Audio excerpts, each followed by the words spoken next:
আরে এই ভাইয়া এদিকে আসো তো। আমি নিজেই তোমাকে ছেড়ে চলে যেতাম। কি ছেলেদের কি হাতের ময়লা মনে হয়? একটা মেয়েকে ভালো থাকতে হলে কি দু চারটা রিলেশন করতে হয়? আরে ইতু, তুই এখানে কি করছিস? আর ভাইয়াটাকে? আমিও ফ্রেন্ড। ও, তো কেমন আছিস? অনেকদিন পরে তোর সাথে দেখা। দিনকাল কেমন যাচ্ছে তোর, বল। কি রে কথা বলছিস না যে? আচ্ছা ভাইয়া আপনি কি, আপনাকে তো চিনতে পারলাম না। আমি আমি তো ওর সাথে সেই ছোটবেলা থেকে একসাথে লেখাপড়া করছি। আমরা একই স্কুলে একই কলেজে একসাথে লেখাপড়া করছি। সেই ছোটবেলার বন্ধু আমার। ও আচ্ছা আচ্ছা। তো ভাইয়া, তোমরা কোথায় যাচ্ছিলে? ও আমরা ভাইয়া হয়েছে কি, আমরা এইদিকে এমনি একটু ঘুরতে আসলাম।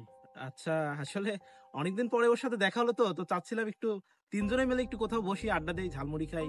আচ্ছা ঠিক আছে, কেন নাই, চলো।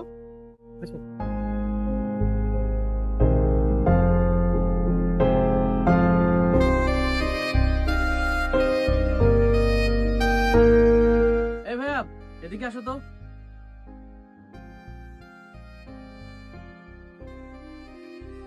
ভাইয়া এটা কি? আলুর দম। আচ্ছা ঠিক আছে ভাইয়া, আমাদের তিনজনকে দাও।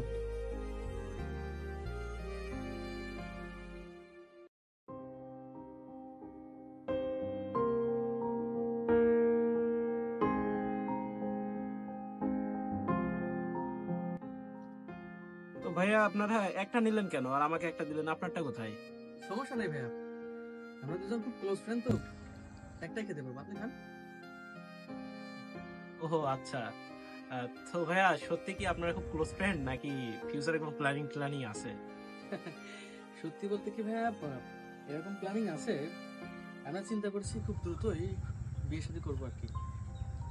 ও আচ্ছা, খুব ভালো। তো তো কবে বিয়ে শাদী করবেন ভাবছেন? মানে চিন্তা ভাবনা করছি খুব দ্রুতই বিয়ে করবো। তুই তো দাওয়াত দিবি তো তোর বিয়েতে? কি রে, চুপ কেন? আসলে তো মনে কর যে আমার খুব ইচ্ছা ছিল তোর বিয়েতে যাব, অনেক মজা করব। আহ, কিন্তু আসলে অনেকদিন তোর সাথে দেখা হয় না, কথা হয় না। ওই যে হারাই গেছিলি। যাই হোক, আজকে দেখা হয়ে ভালোই হলো। অনেকদিন পরে দেখা হলো, তো বিয়ে শাদীও করবি। তো দাওয়াত দিস, যাইবো, অনেক মজা করবো তোর বিয়েতে। কি হলো, তো মন খারাপ কেন? হেসে হেসে কথা বলতে হয়, সবসময় মন খারাপ থাকে বুঝছেন ভাই। ও আচ্ছা। তো ভাইয়া, তাহলে দিনকাল ভালোই যাচ্ছে তাহলে? ইনশাল্লাহ। তো ভাইয়া আপনার দিনকাল কেমন কাটছে? বিয়ে শাদী করছেন নাকি? বিয়ে? হ্যাঁ, বিয়ে শাদী তো করছিলাম ভাইয়া, কিন্তু ভাইয়া, যাকে আসলে বিয়ে করেছিলাম সে তো আসলে আমাকে ভালোবাসে না। আসলে সে অন্য কাউকে ভালোবাসে। আসলে আমি তার জন্য কি না করিনি বলেন। আমি তো তাকে খুব ভালোবাসছিলাম নিজের মন থেকে, কিন্তু সে প্রতিনিয়তই আমাকে ঠকিয়ে যাচ্ছে। সে আসলে অন্য কাউকে ভালোবাসে, কিন্তু সে যার সাথে এখন রিলেশনে আছে, আমি বলতে পারবো না যে তার রিলেশনটা আসলে কতদিন স্টে করবে। কিন্তু আমি এটুকু বলতে পারি যে ও যদি আমার ভালোবাসাটা বুঝতো, তাহলে কখনো রিলেশনে যেতে পারতো না। কিন্তু আমি তাকে ভালোবেসে আসলে ঠকে গেছি। আমি হয়তো আর তার সাথে সংসার করতে পারবো না, কিন্তু সে ভালো থাকবে কিনা সেটাও আমি বলতে পারবো না। বুঝতে পারছি ভাইয়া, আসলে অধিকাংশ মেয়েরা এরকমই। সেই মেয়েটাকে যে, যাকে আপনি এত ভালোবাসেন তারপরেও আপনার ভালোবাসা বোঝে নাই, ওই মেয়েকে যদি আমি এখন সামনে পেতাম, আমি যে কি করতাম আমি নিজেও জানি না। যাই হোক, চিন্তা করেন না, ভালো কিছু আসবে। খান না খান।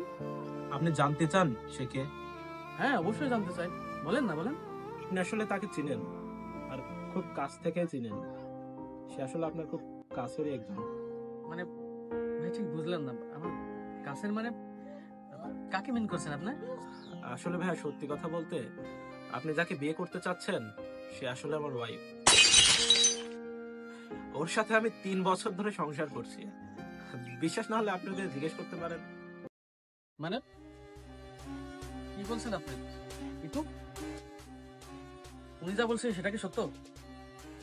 কি হলো, কথা বলছো না কেন তুমি? এই উনি যেটা বলছে সেটা সত্য? মানে কি কি বলছো তুমি তাহলে? আমার সাথে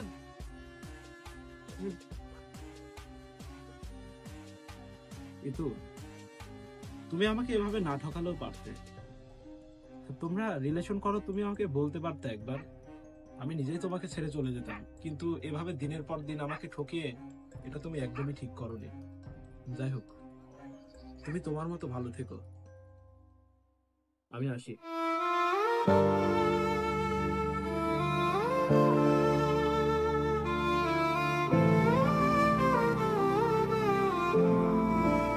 এই মেয়ে, কি